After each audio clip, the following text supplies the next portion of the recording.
حضرت بلال حبشی اسلام کے ابتدائی دور کے عظیم صحابی تھے، جن کا نام تاریخ اسلام میں ہمیشہ عزت اور محبت کے ساتھ لیا جاتا ہے۔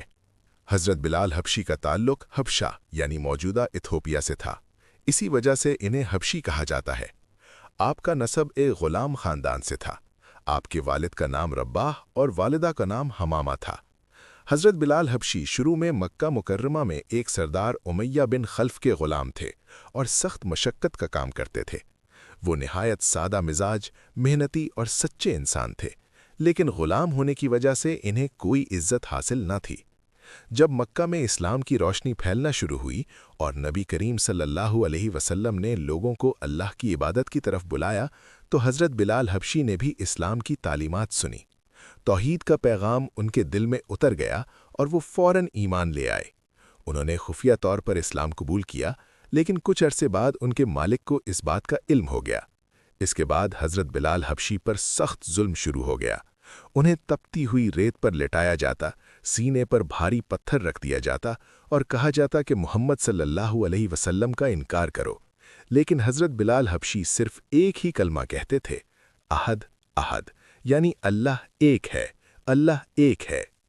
گرمی کی شدت اور ظلم کی سختی کے باوجود حضرت بلال حبشی نے اسلام نہیں چھوڑا۔ وہ کمزور جسم رکھتے تھے مگر ایمان بہت مضبوط تھا۔ مکہ کے لوگ ان پر ہونے والے ظلم کو دیکھتے تو حیران رہ جاتے، لیکن وہ ثابت قدم رہے۔ آخرکار ایک دن حضرت ابو بکر صدیق کو ان کی حالت کا علم ہوا تو انہوں نے امیہ بن خلف سے حضرت بلال حبشی کو خرید لیا اور آزاد کر دیا۔ آزادی کے بعد حضرت بلال حبشی نے اپنی پوری زندگی اسلام کی خدمت میں گزار دی۔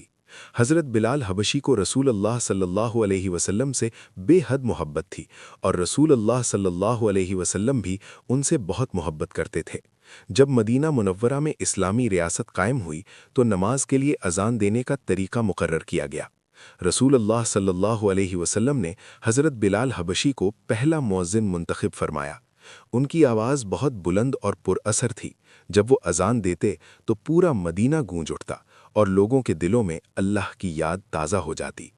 حضرت بلال حبشی کی اذان اسلام کی ایک پہچان بن گئی۔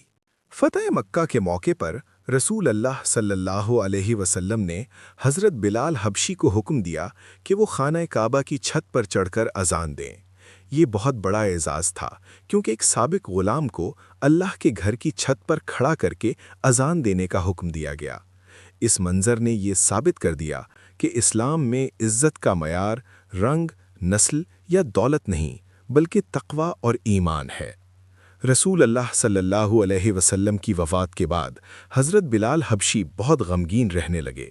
جب بھی اذان دیتے اور اشہد ان محمدن رسول اللہ کہتے تو ان کی آنکھوں سے آنسو جاری ہو جاتے۔ اسی غم کی وجہ سے انہوں نے مدینہ چھوڑ دیا اور شام چلے گئے۔ کہا جاتا ہے کہ ایک مرتبہ وہ دوبارہ مدینہ آئے تو لوگوں کے اصرار پر اذان دی۔ ان کی اذان سن کر پورا مدینہ رو پڑا، کیونکہ سب کو رسول اللہ صلی اللہ علیہ وسلم کی یاد آ گئی۔